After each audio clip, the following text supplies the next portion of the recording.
Culture Uncut. This is Culture Uncut. This is Culture Uncut. I am your host, Jason Spears, and Colt fans, we've got a lot to talk about. This is Culture Uncut. I'm your host, Jason Spears. Before the Colts take on the New England Patriots, Colts coming into the game 5-7. The Patriots are at 3-9.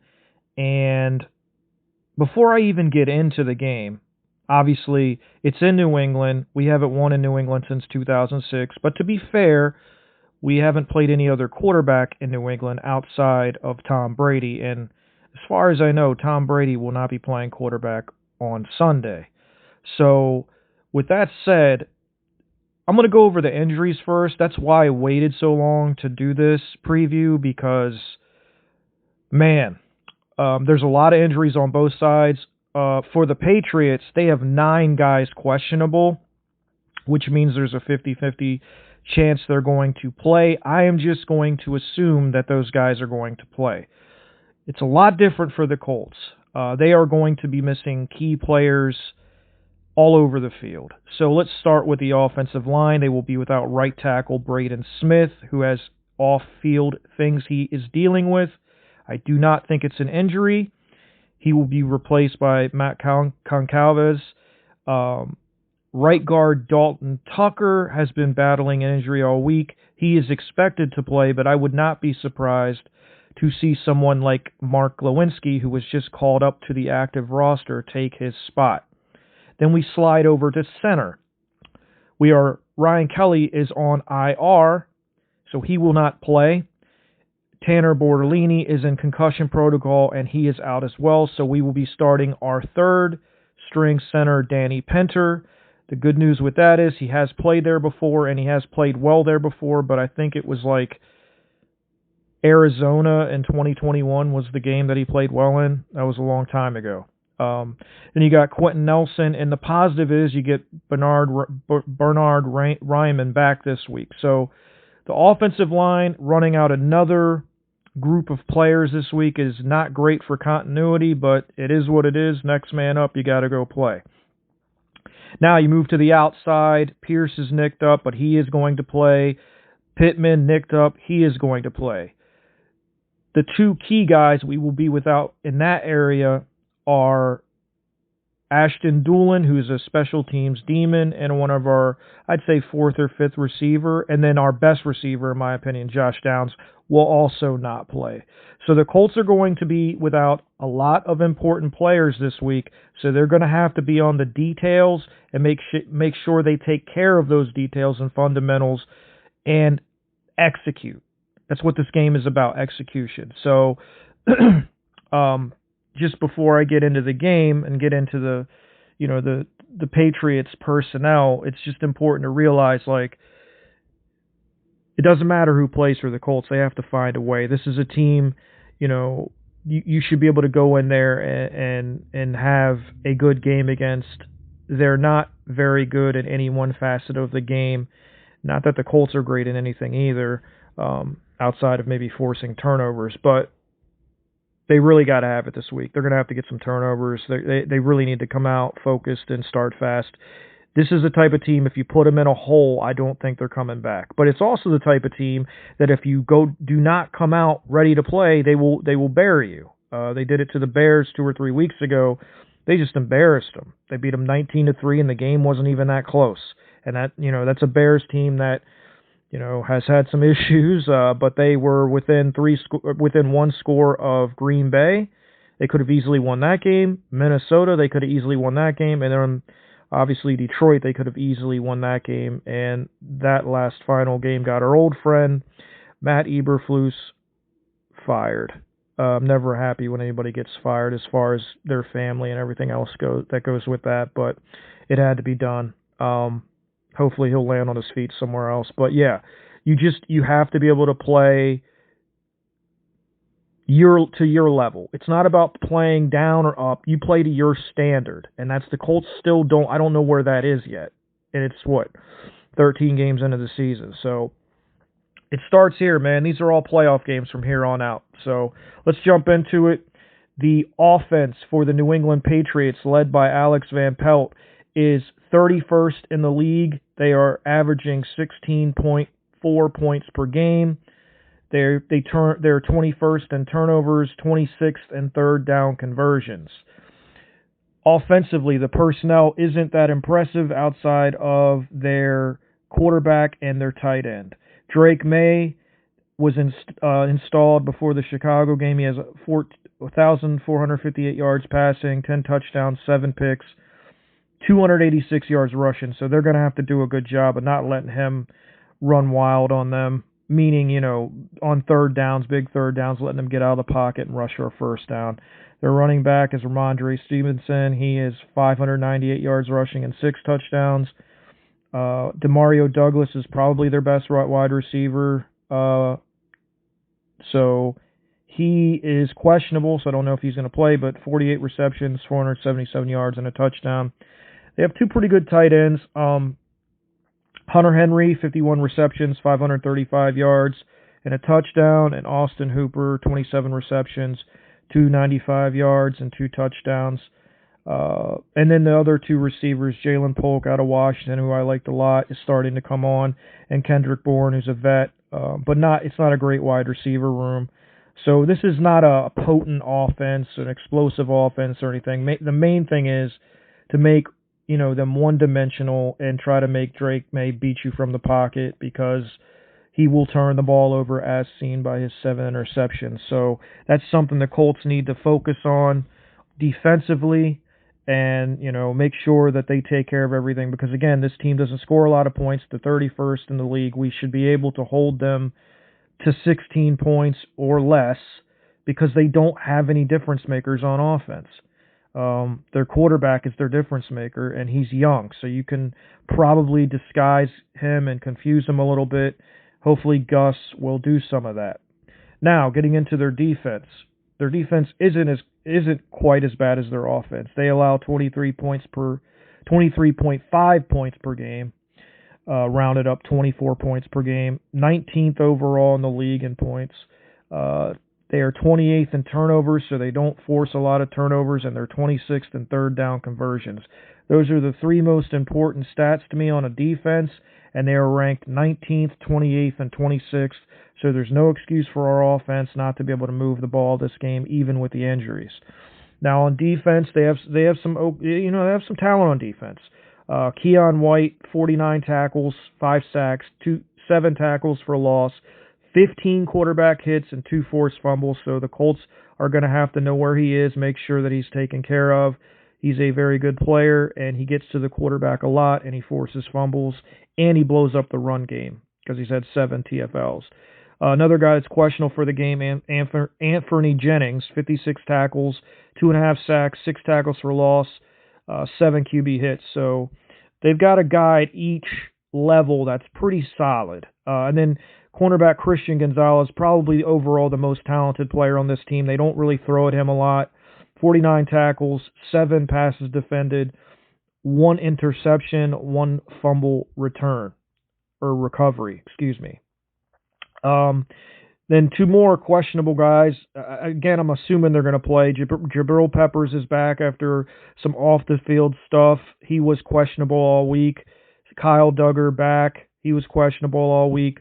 So they have, I think their secondary, they have some guys back there that they've been without that I think that are solid players. So the Colts have to have a good game plan coming into this game. Another guy, Marcus Jones, plays, I think, slot for them, but he's really good at is returning the football. He averages 15.2 yards per punt return, so you better be ready to play and get down there and tackle, because if not, this guy can make you pay. He's very, very talented, and he's very, very fast. And so they do have a few guys on this team, but when you look at the overall picture, this is a team, if the Colts go in there focused and do what they need to do, they should win this game. So that's a look at their offensive and defensive personnel. Wanted to mention, I mentioned their offensive coordinators, Alex Van Pelt. He calls the plays, and then defensively, it's DeMarcus Covington who calls the plays. So neither offense or defense is overly statistically impressive, but again, it's a week-to-week league. Things can change, and you just got to go out there and play well. We cannot have a bad game. The Colts have got to come out, focus, ready to play, and do their jobs. Not expect an easy game, because those don't exist in this league, at least not for this team. So my 3 keys for the Colts offense is run and stay with it. Be patient. 5-28. Stay patient with the run. You can run the ball on this team. You just have to stay with it and be patient, be creative. You want to, kind of lean on the offensive line. Enough with the pass pro sets and all that. Lean on the offensive line and dominate up front. That's the way I think you get going in this game. And then again, off of that, you can do a lot of different things. You can RPO, you can do the play action. All that stuff comes off an efficient run game. I feel like it starts with an efficient run game and lends itself to play action, RPO off the run. And the biggest thing for this game, limit self-inflicted wounds. The Colts probably don't beat the Lions last week without self-inflicted wounds anyway, but they certainly had no chance doing it with self-inflicted wounds. And I'm talking about drop passes, drop touchdowns, run the wrong route, turning the ball over, just penalties. Penalties was the biggest thing. We had 10 penalties. You cannot get behind the sticks. And this is a defense. They mix it up. They'll bring the blitz. They'll zone blitz. They'll drop out. They'll disguise. They do a lot of different things. A lot of things that Belichick would do. So you want to keep the game simple. You want to keep the game simple, going downhill with your best player, and play clean football. No penalties. Nothing. I don't want to see anything above 4 or 5 penalties in this game at most, because you're not going to win getting in. Once you get past 5, you're getting into trouble. And you can't turn the ball over, obviously. You can't drop passes. All the things I mentioned that we did against a great team. You can't do those things against a team that's 3-9 either. So those are my 3 keys to this game. Patience with the run. Stay with it. 5-28. O-line downhill.